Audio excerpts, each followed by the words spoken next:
Kaya nga yung mga pinagsasalita niya ay mabuti naman makita ng taong bayan na kriminal ang pagkatao nitong si Erich. Yung party list ng mga tulpo talaga na pinakamalaking nakuha, isa sa pinakamalaking nakuhang pondo sa maanumalyang budget na 2024-2025. Naglabas ng maanghang na reaksyon si dating presidential spokesperson Attorney Harry Roque matapos humingi ng paumanhin si Senador Erwin Tulfo kaugnay ng kanyang mga naunang pahayag laban kay Senate President Alan Peter Cayetano at Rodante Marcoleta at iba pang personalidad sa gitna ng pagpapatuloy ng sigalot sa Senado.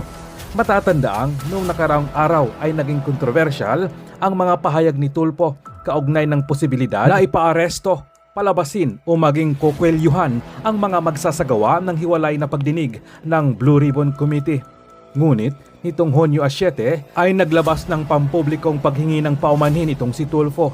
Gayunpaman, hindi kumbinsido si Roque sa paghingi ng paumanhin ito.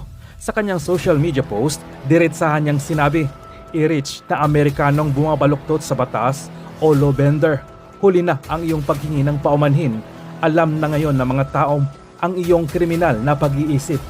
Ibinunyag pa ni Roque na ang party list ni Erwin Tulfo na ACT-CIS ang di umano'y nakakubra ng pinakamalaking alokasyon sa maanumalyang flood control projects, kaya na marapat dapat lamang na isalang ito sa investigasyon at makasuhan sa ombudsman at hindi ito dapat ang maging chairman ng Blue Ribbon Committee dahil paniguradong pagtatakpan lamang nito ang sariling pagnanakaw.